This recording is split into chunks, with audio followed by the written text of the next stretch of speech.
everybody. Welcome to our liberal faith community known as the Unitarian Universalist Fellowship of Pottstown. My name is Linda Kozitzky, and I will be leading our service discussion for today. Some of us are bringing our best selves to this space, and some of us are bringing our struggling selves, including pieces we might be ashamed of. All of us are welcome here, and all of us are loved. Some of us already have open hearts, and some of us aren't quite there yet because our hearts have gotten a little beat up this week and might have forgotten how to trust and open. Your heart is welcome here, no matter how bruised. We welcome you among us. Whether it's your first time in worship with us or your 100th time, we hope that you'll find here questions that stretch you, people to befriend you, and liberal religious values that challenge you to join us in loving boldly, living justly, and welcoming radically. You are welcome here. Are there any announcements? And I actually want to start with one announcement, and that is a couple of recognitions. We do have the lovely and talented Carly Shell playing our music. The lovely, talented Justine Ron, who is back there managing our technical. And I want to mention an unsung hero for any of you who have done Sunday services. There is a woman who you send all your information to that magically puts it into an order of service, that creates the AV stuff. The lovely and talented Emily Quarles-Maurer. So that's my announcements. Any other announcements?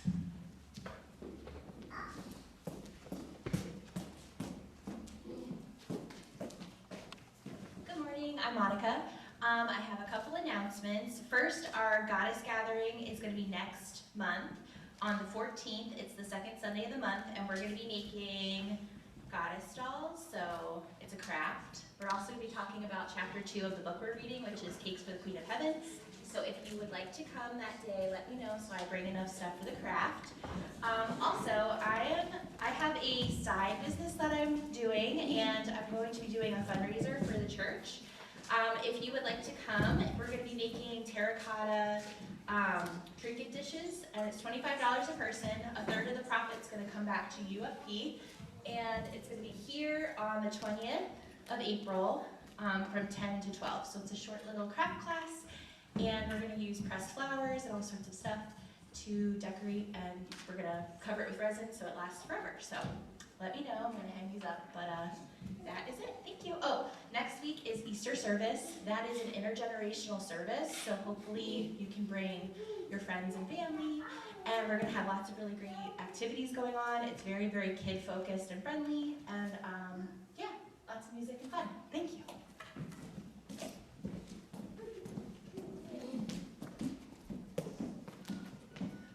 I'm Lori. I just want to say it's shaping up that every third Sunday we'll knit for Health Partners International of Canada. There's a doll project we're doing, and we're making progress. So every third Sunday after we eat together, we'll do some knitting if you'd like to join us. Thanks. All right, so now we will let our chalice. Chloe, would you mind? Thank you, I really appreciate it. And the chalice reading is by Melanie Davis, Exploring Who We Are. Roasting marshmallows over glowing coals. In the right circumstances, playing with fire is a delight. Imagine being gathered around a fire pit as the crackling flames invite us to sing, dance, and roast a marshmallow or two. Our chalice also invites us to play, although with ideas rather than with marshmallows. The flame encourages us to explore who we are, our neighbors, and where we are on our spiritual journeys. Today we light this challenge in the spirit of play. Let us trust the light to guide us in this hour and the days to come, finding joy along the way. Now we can transition into worship mode. If you can silence your phones, that would be great. Listen to the sound of the chalice to settle you down.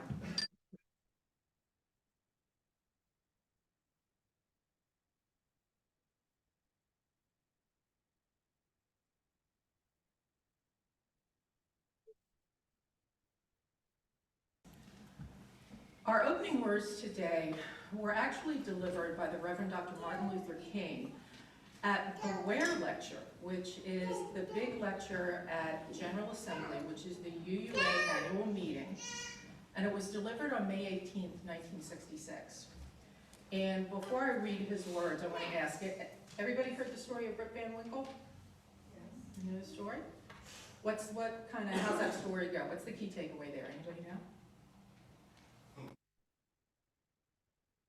No? I think you all know it, but I'll read it. I'll make it easier.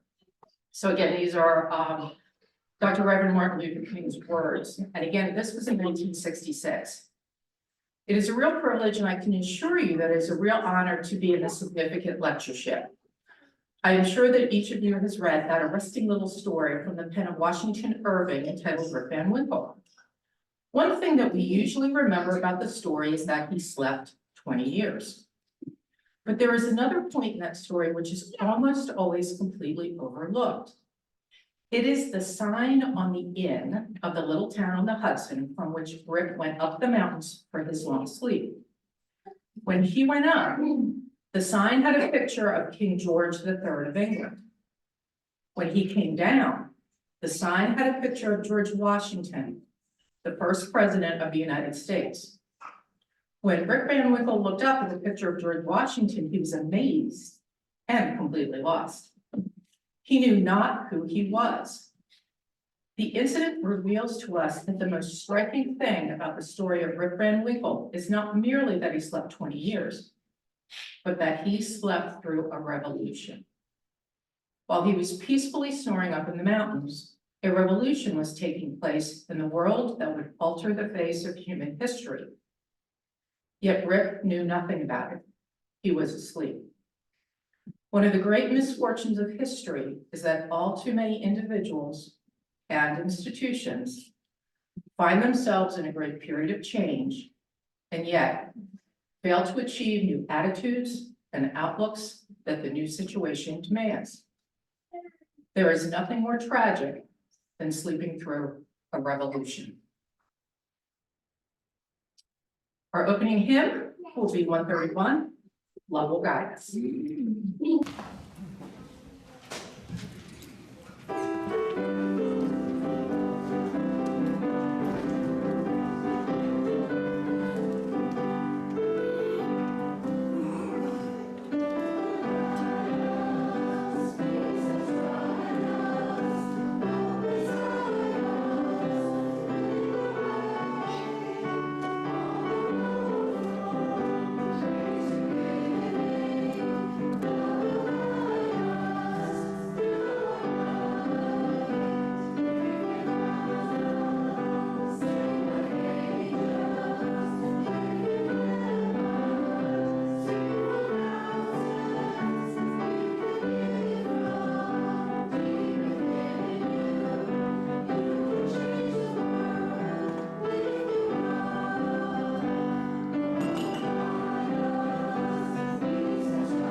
Today's story is called The Invisible String.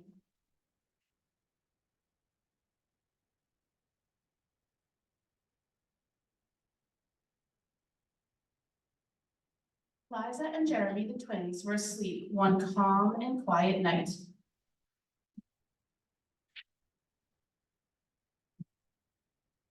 Suddenly, it began to rain very hard. Thunder rumbled until it got so loud it woke them up. "Mommy, Mommy," they cried out as they ran to her. Don't worry, you two, it's just the storm making all that noise. Go back to bed. We want to stay close to you, said Jeremy. We're scared. Mom said, you know, we're always together, no matter what. But how can we be together when you're out here and we're in bed, said Liza. Mom held something right in front of them and said, this is how. Rubbing their sleepy eyes, the twins came closer to see what Mom was holding. It was about your age when my mommy first told me about the invisible string. I don't see a string, said Jeremy. You don't need to see the invisible string. People who love each other are always connected by a very special string made of love. But if you can't see it, how do you know it's there? Asked Liza. Even though you can't see it with your eyes, you can feel it with your heart and know that you are always connected to everyone you love. When you're at school and you miss me, your love travels all the way along the string until I feel a tug on my heart. Does Jasper the cat have an invisible string? Asked Liza. Sure, she does, said Mom. And best friends like me and Lucy? Asked Liza. Best friends too. How far can this string reach? Anywhere and everywhere, said Mom. Would it reach me even if I were a submarine captain deep in the ocean? Asked Jeremy. Yes, Mom said, even there. Or a mountain climber? Even there. A dancer in France? Even there.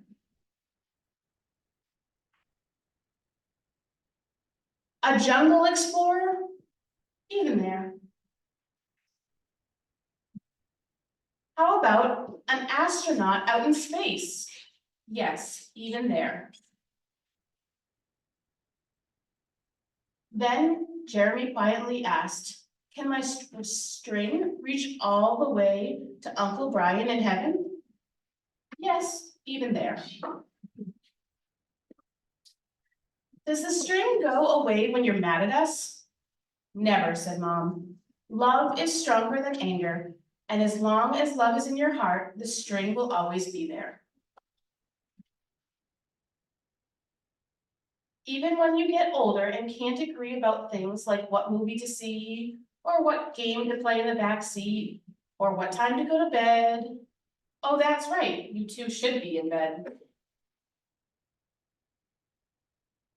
And with that, they all laughed as Mom chased the twins back to their beds. Within a few minutes, they were asleep, even though the storm was still making some loud noises outside.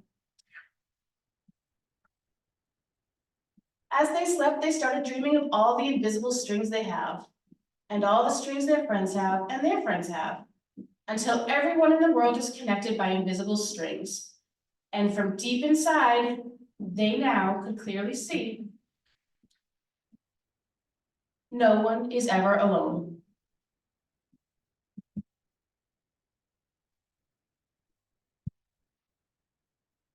All done? We can sing the children off.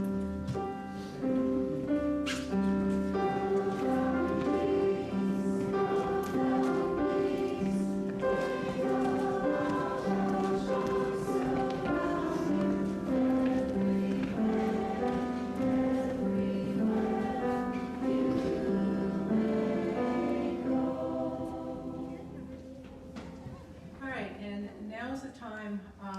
One of the purposes of this fellowship is to encourage all who gather here to grow more generous in spirit and in action. We now take an offering that allows us to exercise that all-important generosity of spirit, an offering that will support this self-supporting fellowship, help us pay our bills. The gifts of the congregation are very gratefully received.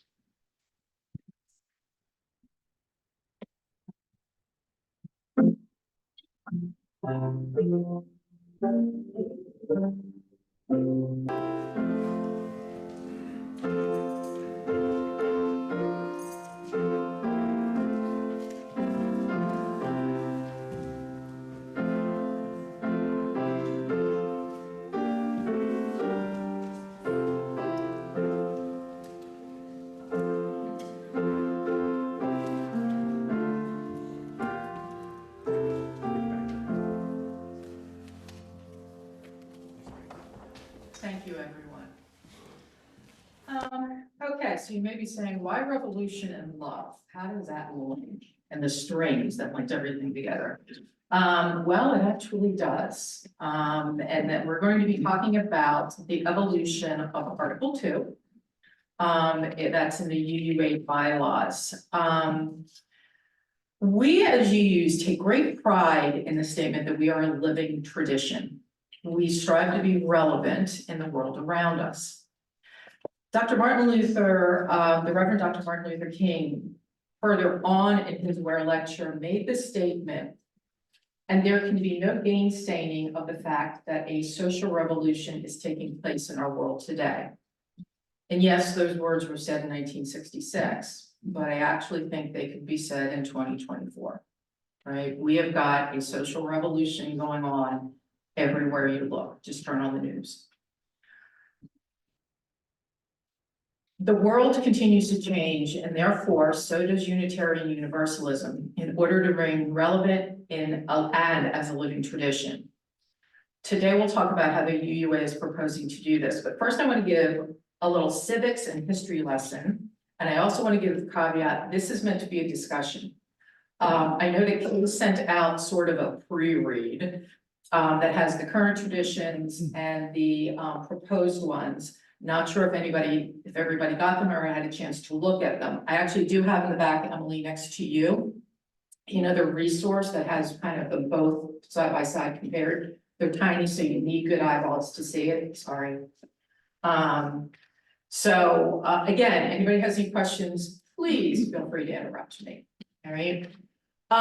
So first, an overview of the UUA and bylaws. So the UUA is basically the head organization, right? The Unitarian Universalism Association. And their mission is to equip congregations for health and vitality, to support and train lay professional leaders, and to advance Unitarian Universalist values in the world.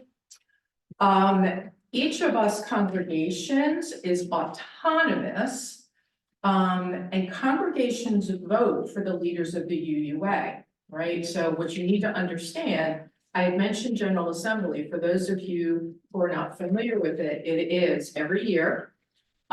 Each fellowship congregation that is a member of the UUA, UUFP is one of them, can send delegates.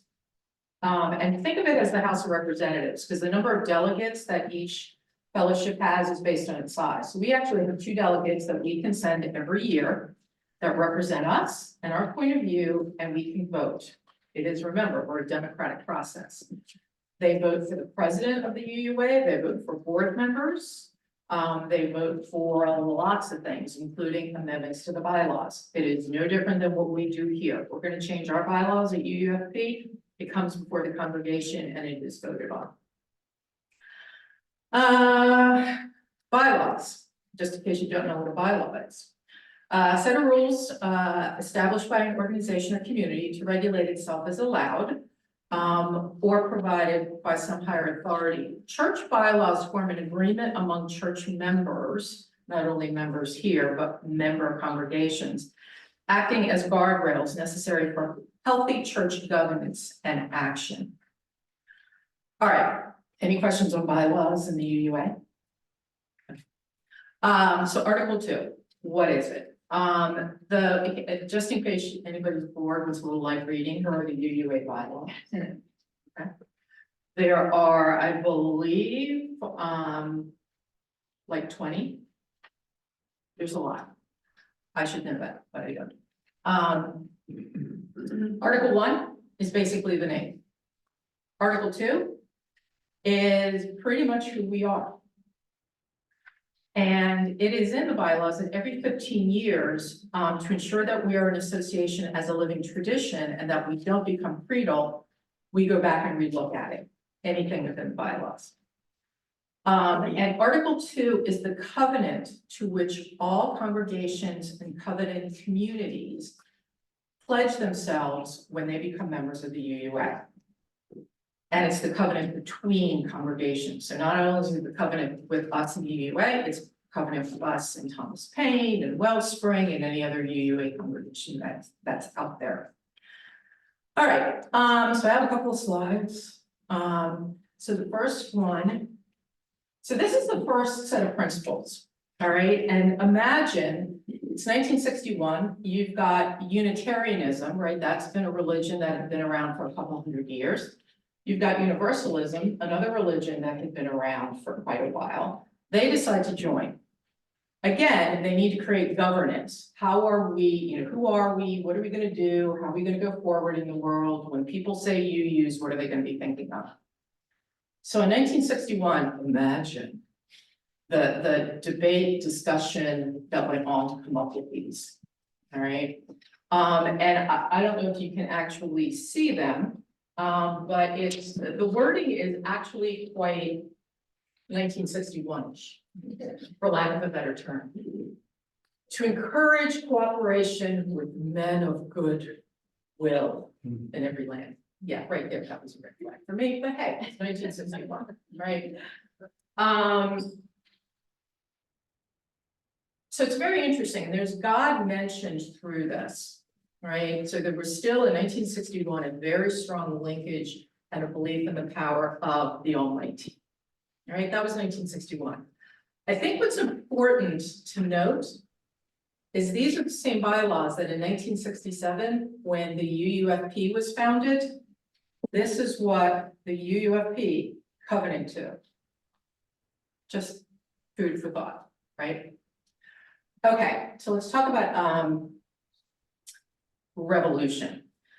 Or evolution. So that's the original slide. If we go to the next slide, right? This is probably the ones we're more familiar with. But this is now between 1984 and 1986, right? So we're talking a little more than 15 years when they came up with these.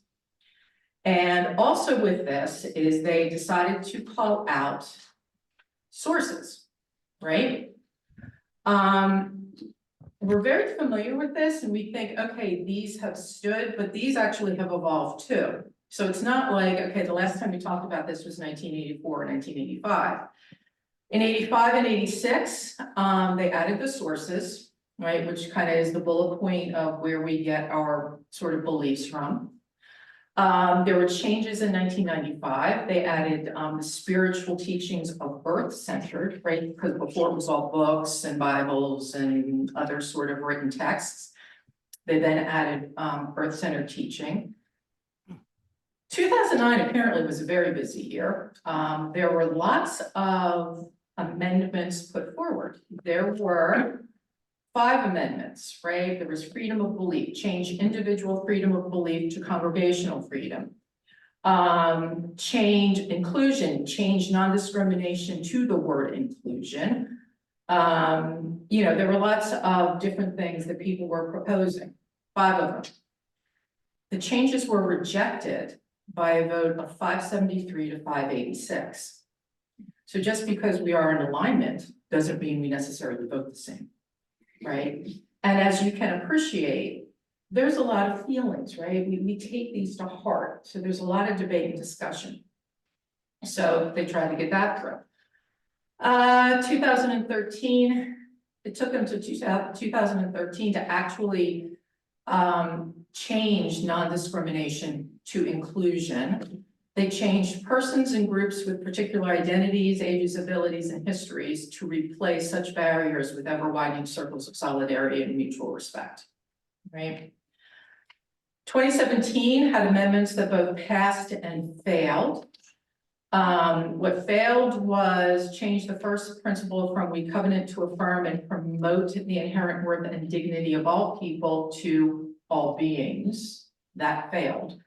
But what passed was change one of the sources from prophetic words and deeds of men and women to people. But again, that was 2017. It's not that long ago, all right?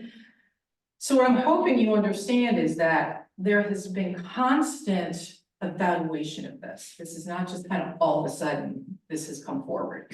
And there's been debate and it goes to General Assembly and it's proposed and it's voted on. And sometimes there's clear majorities and sometimes it's close. Welcome to democracy. Then if you put the next slide up, this is the 8th principle. Who here is familiar with the 8th principle? Okay, so a handful. We're very familiar with the seventh principle. In the mid-20 teens, there was a movement proposal to add an eighth principle. And you can see what it says there: journeying towards spiritual wholeness by working to build a diverse, multicultural, beloved community by our actions that accountably dismantle racism and other oppressions in ourselves and our institutions. As of today, almost 40% of the congregations, fellowships, groups have adopted this. Now, let me just say, why has UUFP not even had a conversation regarding this? Is if you think, so I'll take the blame since I was president before COVID.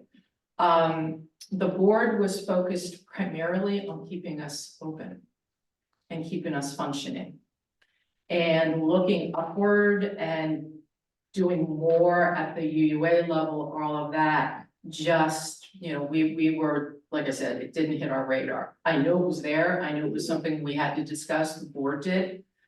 The fellowships that adopted this, congregations, had a very strong minister and a very strong social action group, because it was the social action that pushed this through. So I don't want anybody to think that UUFP does not think these words are valuable.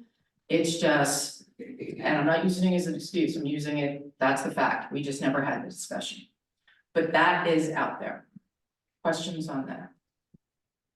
Okay.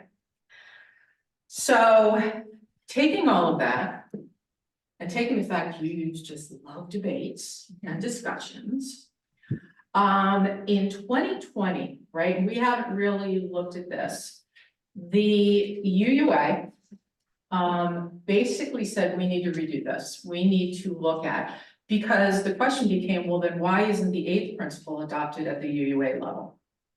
And the UUA was like, okay, yeah, valid point, but you know what?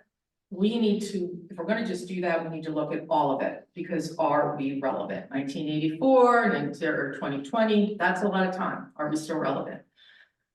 So the UUA sent out, developed a commission, and their charge to that commission is that any revisions, they're like, you can revise this, we want to see proposals for revisions, will enable our UUA, our member congregations, and our covenanted communities to be a relevant and powerful force for spiritual and moral growth, healing, and justice. Proposed changes should articulate core UU theological values. The board believes that one core theological value shared widely among UUs is love. Robert Miller did a study, looked across different theologies. UUs ranked loving as an instrumental value in mature love as a terminal value more highly than respondents from other groups, religious and non-religious. So apparently UUs love.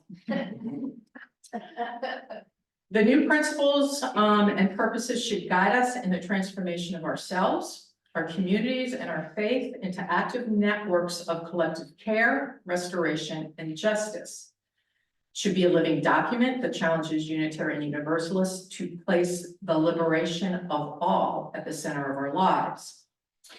It should ask us to choose love in action as a path forward. Our commitment to anti-racism, anti-oppression, and multiculturalism is love in action and should be centered in any revision of Article 2. Finally, they should lead us into the second quarter of the 21st century while honoring the historic roots of our liberal progressive faith. We therefore charge the Commission to root its work in love as a principal guide in its work, tending particularly to the ways that we and our root traditions have understood and articulated love, and how we have acted in love. And so, okay, before we get there. So that was the charge to the Commission. The timeline in terms of what the changes have been. So that was pretty much the summer of 2020. They have had focus groups, they have sent out questionnaires all across the Unitarian Universalist community, gathered input, and had debates and discussion and came up with revisions and new proposals and yada, yada, yada. The key thing to remember is that last year at General Assembly, right, they were going to go for their first vote on the revised principles. And there were, leading up to it, there were amendments, suggestions, etc. It was voted on, the first vote for the revised principles and values, passed overwhelmingly in terms of everybody who was in attendance. The GA delegates from all of the fellowships passed it. I don't want to say unanimously, but it was a very positive majority. Where we are now is that in order for this to really become our new guiding principles and values, is we've got General Assembly 2024, which is in June. Again, we can send 2 delegates, hint, hint. This then needs to pass in a 2/3 majority. If it passes by a 2/3 majority, these will become the new values, the new Article 2. If it does not pass, it can't be revisited for another 2 years. The other thing to understand that if it passes, right, this then becomes the covenant that we as UUFP are making back to the UUA, right? We are in agreement, this is what we covenant to do. As we look across our fellow congregations and fellowships, this is our covenant there, right? So that's important for us to remember. What, Miranda? Quick question. Yeah. Is GA going to be live or is it online? So, well, it will be live. It won't, I mean, it will be held via Zoom. It is not an in-person event. Yes, it will be real time. And that means you can do it at home in the comfort of your PJs and bunny slippers. Hint, hint. Normally, previously, and I know many here have attended GA when they were in person, I've heard nothing but great feedback. One person actually said it's democracy in action because it is discussion, it is debate, it is voting. Okay, so enough of my hints. Let's get into the meat of it. So it's not just, everybody tends to focus on the values and the covenant, right? It's just, this is who we are, what we believe. They actually redid everything, right? And they, you know, purposes actually were like second. They moved that up front, which I thought was kind of made sense to me. They took out sources, right? So where we had bullet pointed sources, they now become inspirations. And it's a blanket statement. Like I said, if you want to look at, I've got side-by-side comparisons in the back, if you want to look at it, or if you print it out, what we had sent as pre-read. But the ones that are truly causing the democratic discussions, shall I say, are the values and covenants. All right, and if you go to the, I think it's the next one. Yeah. So this is, and remember that we had said love, okay? What this is meant to represent is, and so there's a couple of things here. One is, if you were to ask any long-standing UU, name the 7 principles, they kind of get about 4, myself included. I have to think of their way. So part of it was, if we just use words, that might be easier, right? We can probably remember words. But what this is meant to symbolize is that love is at the center of all of this. And how we demonstrate love is the action shown through the interdependence value, shown through all of those. That's sort of what that diagram is meant to represent. Questions? All right. If we go to the actual wording, did I put them up there or no? They're not my slide. Do y'all have it? Let me, hold on. I got too many papers. All right, so if we look at the values and covenant, As Unitarian Universalists, we covenant congregation and congregation. Love is the power that holds us together. We are accountable to one another for doing the work of living our shared values through spiritual discipline of love, inseparable from one another, these shared values are. Interdependence, we honor the interdependent web of all existence. We covenant to cherish the earth and all beings. And I'm just gonna give you a highlight, right? I'll let y'all, I'm not gonna bore you by reading all this. Pluralism, we celebrate that we are all sacred beings in diverse culture, experience, and theology. We covenant to learn from one another in our free and responsible search for truth and meaning. Justice, we work to be diverse, multicultural, beloved communities where all thrive. We covenant to dismantle racism and all forms of systemic oppression. We support the use of inclusive democratic processes to make these decisions. Transformation, we adapt to the changing world. We covenant to collectively transform and grow spiritually and ethically. Generosity, we cultivate a spirit of gratitude and hope. We covenant to freely and compassionately share our faith, presence, and resources. Equity, we declare that every person has the right to flourish with dignity and worthiness. We covenant to use our time, wisdom, attention, and money to build and sustain fully accessible and inclusive communities. All right. Thoughts, what are your thoughts? I mean, before we had 7 bullet points. John? Well, you have to go on beyond that. The difference here is you have to go one section down. I'm looking at my phone here to section C 2/3, because that's very important. It talks about our sources, which have been moved into a different location. So I would encourage everyone, not to stop there, but to keep on reading section C 2.3. I'm using my phone. I'm not sure if the document you have says the same thing, but that's very important to me. If you're new to the faith, it helps you to know kind of where we come from. We do have a heritage in the past as a Judeo-Christian, actually Christian, but Judeo-Christian and humanist. And I think, it's important that they didn't include it in the first section like we did before as a source, but it's one section down under inspirations. So I think in a sense, if we're to publish something like this, it would be important to me to make sure we have the next section down there. I didn't know that to me is more important than the one right below in inclusion. Just a thought that has now been moved away. But when I came here, 17 years ago to my first incarnation of Hinduism, coming from the Jewish faith, it was very important to me to see that we were using a Judeo-Christian background just from my culture to be different from someone else. Right, and I was going to get there, but since you brought it up, we'll get there. We'll throw that in for the discussion. The inspirations, as Unitarian Universalists, we use and are inspired by sacred and secular understandings. We respect the histories, contexts, and cultures in which they are created and are currently practiced.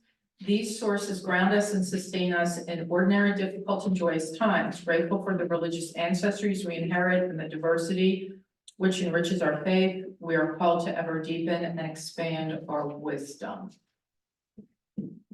Miranda. Did you read just now something proposed, or did you? Read That's proposed. something? Yeah, so currently our 7 principles have the sources bullet pointed, like our values. Oh yeah, we have 6 sources, right? The living tradition which we share draws from many sources. Direct experience, words and deeds of prophetic people, wisdom of the world's religions, which inspire us in our ethical and spiritual life, Jewish and Christian teachings, which call us to respond to God's love, and spiritual teachings of earth-centered. So rather than listing out each of those, what do we consider as our sources, they combine that into a very broad general statement, which can be construed as being more inclusive.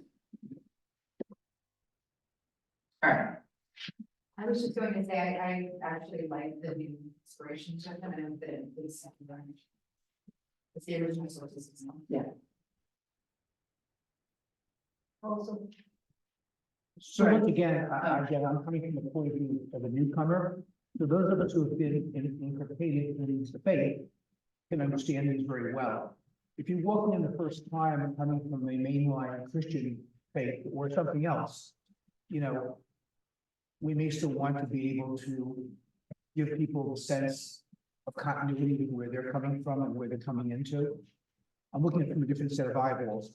And I'm saying, I'm just pointing that out. I'm not saying we should adopt it, but I'm saying that if someone new comes to the faith, I think we'll put a burden upon people reading them to do that explanation, you know, to make sure they feel comfortable that we are not, as people often, you know, will call us a left-wing radical liberal group or a big 12-step program.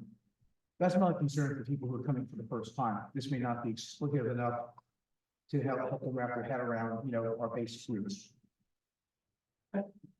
Right. On the other hand, if you narrow it to Judeo-Christian, you leave out all the other inspiring, you know, beliefs that exist. And if you were general, you include them all. So that's why it's not inclusive. So I like that. I was just gonna add, like, if people want to become members of our fellowship, we do have a history part, like, before membership, so I feel like that kind of covers the history of Unitarian, our group and like Unitarian Universalism, so we do cover that, the Judeo-Christian background from when it started, things like that, so I feel like we do offer that history for people that want to belong to our fellowship, which is nice, but, and then, you know, we encourage people to do their own research too, so. Kelly, you were gonna say something? No. Okay. But your mother will. We were just saying that we think there could be a less radical division of the 6 sources that would be positive without it being such a summarization. It seems to be less elucidate the details of what we're saying. Seem to be, to me, too much of something. Not enough of the itemization of. Although we think there could be some provision in the 6 sources that would include maybe indicate other traditions, not focus on Judeo-Christian traditions. Maybe mention other traditions as well. And then your question would be, which ones would you include? Yeah. And which ones would you not include? Well, maybe be more general, but not, our initial thought from this discussion is just that we didn't like summary. Too much of a summary. Well, summarize, 2.3 now just seems very nebulous to me. Kind of like, not shape. Yes, and also just personally, I was just changed, so maybe that's. So I will, and Diane, I'll get to you. When I first, obviously, I've been a little more eyeball deep in this. And I've seen it, we'll get to, there is, as with any democracy, there is another side of the story, right? Part of, I just totally lost what I was going to say. What was it? Other side of the story, we were talking about the, change management. That's where I was going, it's change management. Part of what I think, if I were to give advice to the UUA, and in my previous life, I had a strategy partner, we caused lots of changes within the organization. We knew you had to do change management, because many people have heard me say this, change done to people is demoralizing, change done by people is invigorating.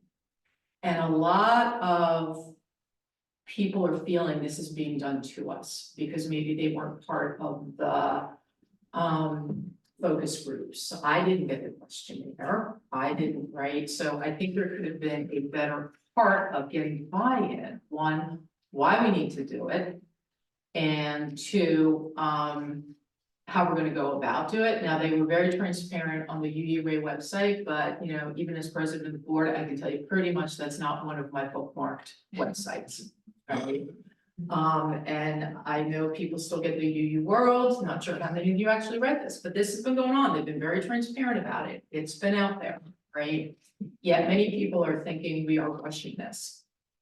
They're pushing this through too quickly. So that was the only thing that I was just gonna say, that I think as they were doing this, they could have done better with change management. To get people to understand sort of more why we think this is, why vague is better. I'm not saying it is. But there is, as I've looked and read, they were trying to be more inclusive.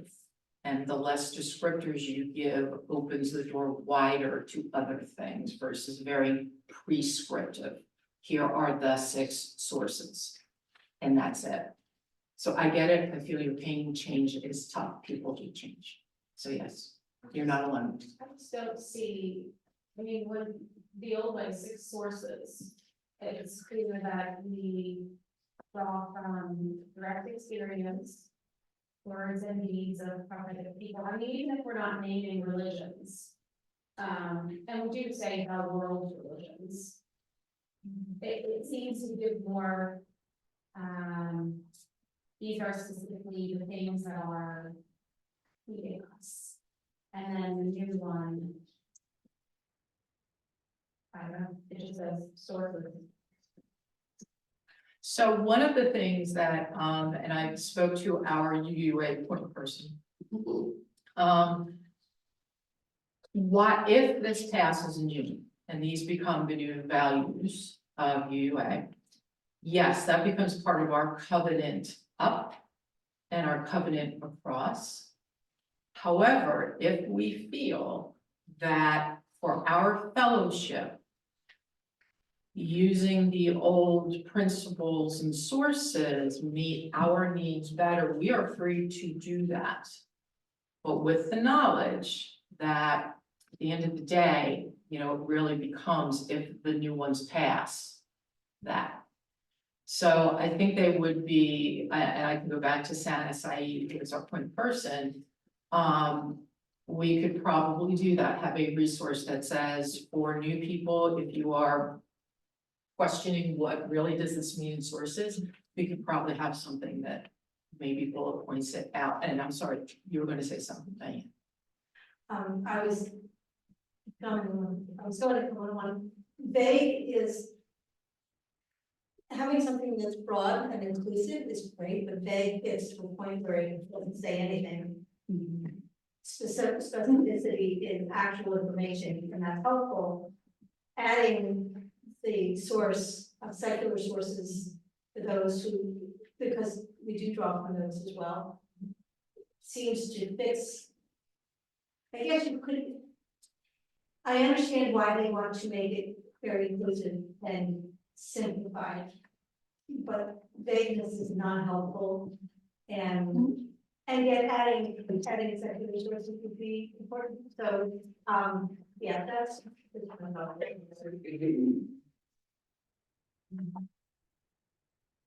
Other thoughts? I just would like to add on, I do think, I kind of agree with Kelly, it's just a little, it's too radically short, like, it could be descriptive, I do agree. But I do think that our original sources are just their only religion, you know, and like, we've drawn, just in the past few years, we've drawn from so many places, like JD draws from metaphysics and Emily's drawing from My Little Pony. Yeah. I love that. I love it because truth and wisdom and beauty and love can be found in way more sources than just religious sources. You know, philosophy, just like all of these wonderful things. I'm not just talking science, like many things. And so I do like the inclusion of those things, and the acknowledgement that it's not just religion and spirituality. But I also think they could have made it a little bit more descriptive. It is very short. China. I agree with what she just said. I'm trying to look at it like big picture. And with declining enrollment in all the religions, I wonder if the group at large is just trying to sand down some of the barriers of entry to make it like easier for people to ease in with less like reading material tossed out of the village. But But I think it's, I just want to say that I really love that we're having this discussion right now, and I appreciate like that everybody's invested in sharing their different opinions, because this is what makes the world go around. And so let me ask another question. You went right to, the include, what is that word we're looking for? The, information sources. What is the word covenant? You see covenant appear after every one of the values, right? It's like, this is what it is, and this is what we covenant to do. Yeah, that was an immediate thing that broke me nuts with it. Okay? Like, one of the things that grew, again, I full memory, you know, like, okay, I've been on the mirror, and I love the idea of the principles. And looking at, okay, like, values and covenants sort of at the top level, like, okay, good little change that still fits well. But having guiding principles, something that is really basic, fundamental, things that we all really deeply understand. Like, the constant word covenant brought in over and over again for each of these different statements draws it in as actually, again, more like a dogmatic religion than something where we talk, think, debate. It brings these a little bit, it's more with that dogmatic approach. Or at least that's what it draws out in my first reading. The other bit is, and this is kind of going back to C2 like the value and covenant section. But many of these are starting to get away around sort of like they elaborate with a little bit more specificity on things, specifically again, like in the racism, inclusion, the rest, and it draws in a line of what is sort of in the current social political sphere as opposed to core principles, because in core principles of justice, you find these things in the inherent word and dignity of every person. You find these things in a much stronger, and a much more base for people to work. Because again, racism in America is different than racism in China, and racism across the world. And each of the places where you sort of run up against it, like I work in Philadelphia, I have most of my workforce is black contractors and the rest, and I've been living 20 years and dealt with many things and seen many different forms of it. And a lot of this is sort of the classic of what people were dealing with in Martin Luther King's day and best. Things changing. But anyway, those have just been my sort of first thoughts in the wording, the rest and sort of what it legally was my own idea. Absolutely, absolutely. Emily, you were going to say something? Like, what we just said made me think of we covenant action, but we shouldn't be covenanting beliefs, because beliefs are your thoughts and your thoughts are free. But your actions, well, like how we treat each other, what we do, those are covenants. Yes. That's what they said. So I posted that question because that was, as I was doing my research, the covenant is intentional. There is very much, if you look at this, trying to evolve us to actually live our principles and do our principles, versus it's one thing to sit theoretically and wax and wane and isn't this is what we believe. But there is very much, and again, it's a reflection of the leadership, it's a reflection of newer people that are coming into Unitarian Universalism, where there is much more of an action orientation versus a sitting and thinking and waxing and waning philosophically or theologically. So I will tell you, at the heart of the discussion is that the people who are against the changes, which is this covenant, this action, and what if we don't, right? So there is. Not that I have any reason to believe that they don't excommunicate UUs.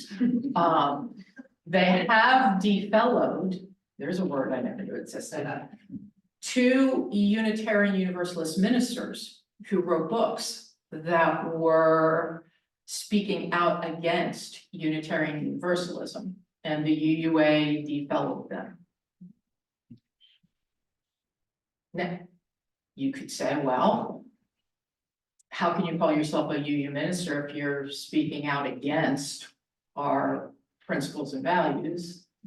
Or you could say, but we are accepting and welcoming of all points of view.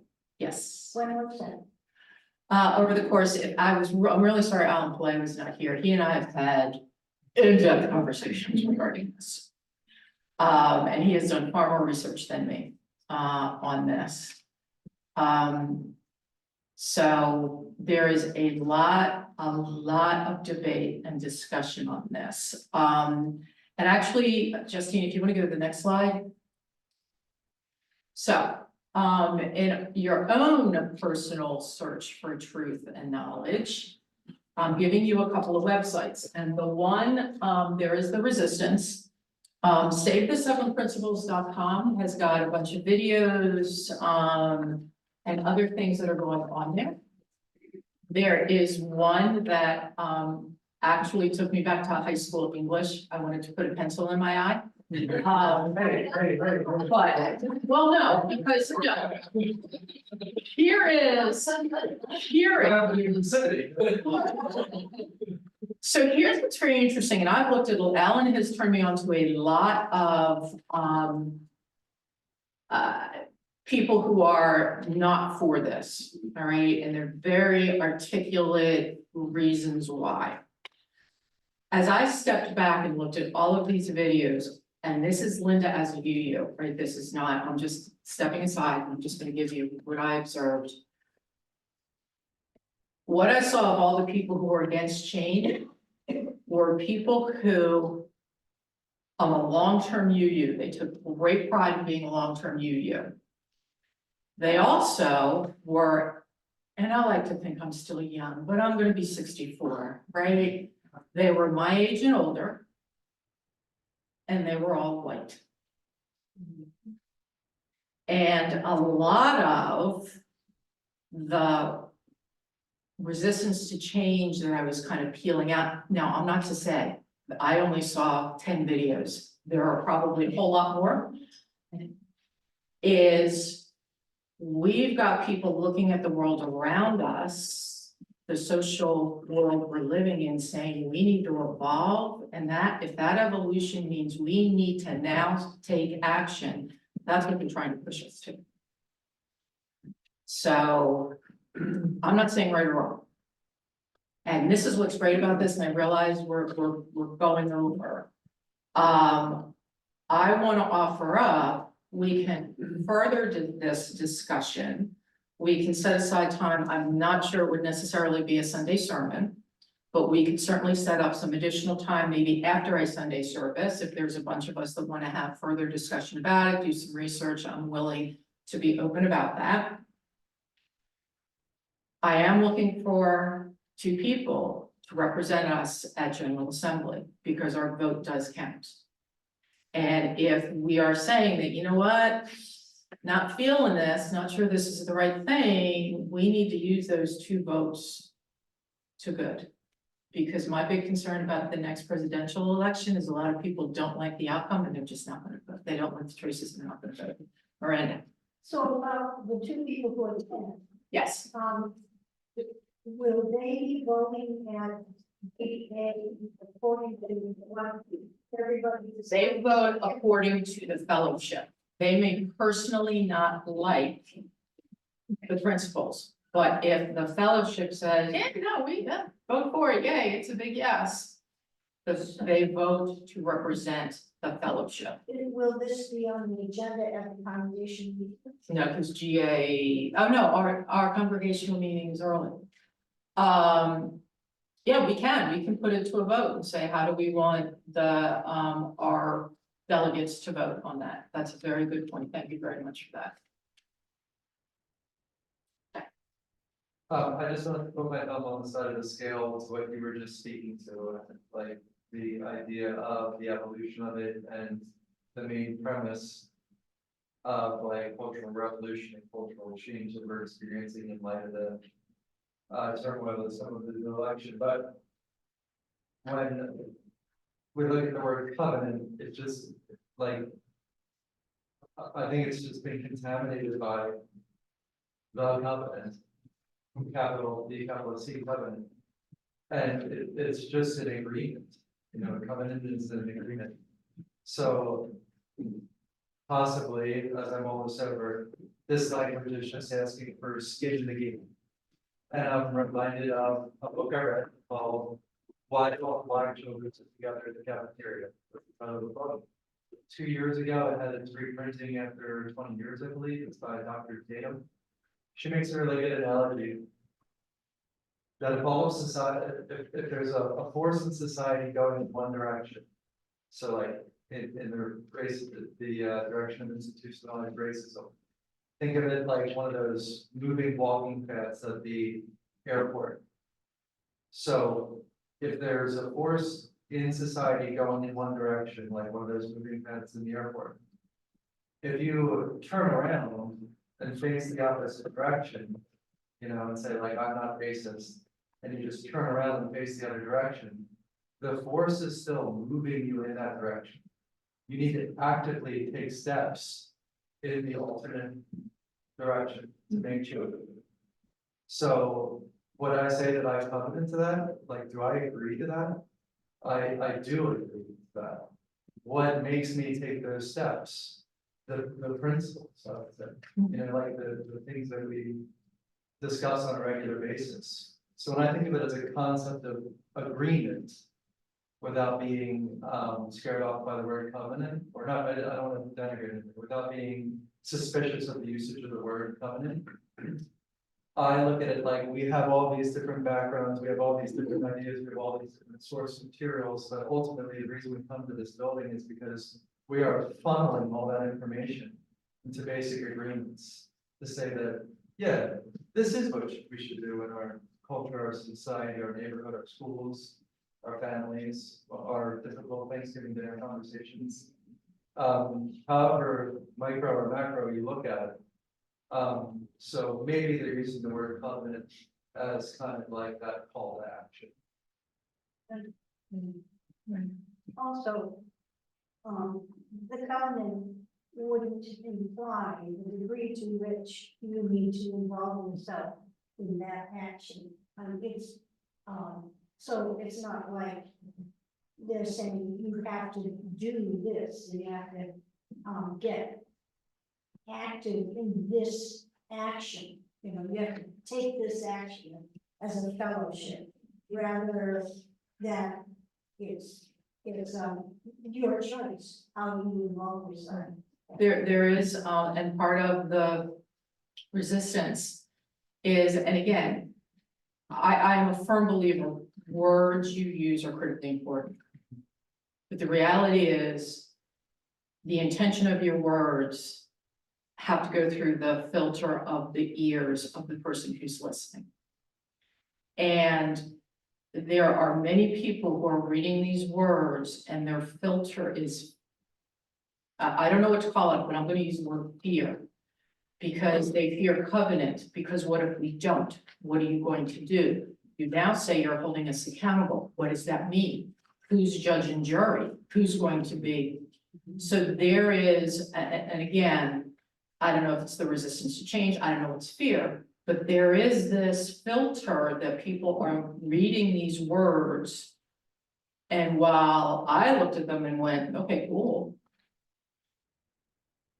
They're saying no.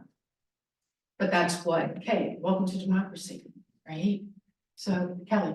My mom's gonna be really mad if you don't see vote home. Yeah, so. To say, like, the word covenant is already in this program today, it's just that it's only one time, it's more efficient way when you have that, then, yeah, but we already have the word. Yeah, we've been covenanting since 1961. And apparently people are taking great exception to using that word. Yes. I will make it short because we want to sing. I love that song too. But I was just gonna say, everything that we have discussed here, because I am one of those long-term members, and I could not list all the principles. But there is nothing in here, nothing that has been discussed, that is gonna change my thoughts of Unitarians whatsoever. I have my principles. That's why I love being here. I don't have to fit my beliefs into something else. So when I look at the covenants and I look at this, I look at it as for newcomers. I am not, I knew, I was a Unitarian when I was a kid, before I even knew what it was. But when we have newcomers, people coming in to try us out, they don't look at our covenant.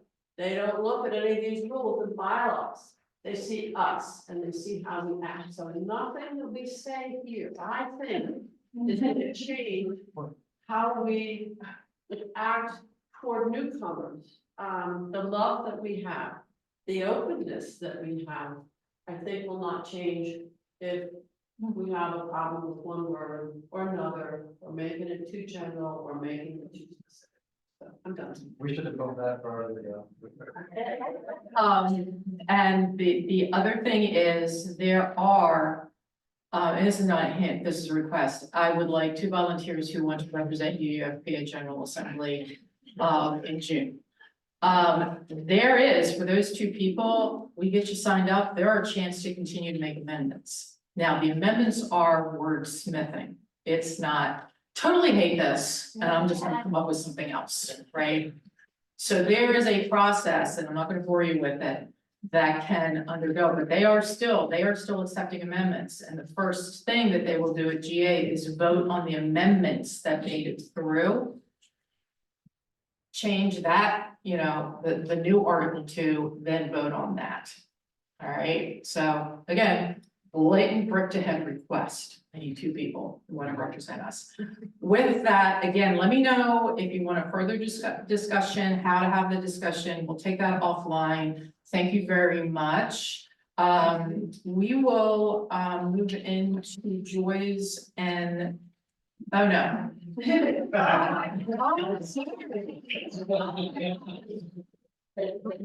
For Lori, we will now stay and sing. Move on home.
talking over. That, we will extinguish our chalice. And I have Sheila, thank you very much. And we can read the words.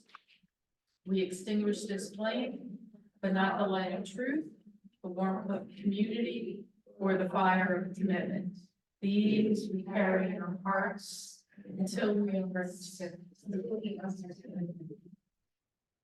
And our closing words are by Mother Teresa, a lifelong sharing. Love cannot remain by itself. It has no meaning. Love has to be put into action, and that action is service. Whatever form we are, able or disabled, rich or poor, it is not how much we do, but how much love we put into the doing. A lifelong sharing of love with others. Shalom, namaste, coffee time.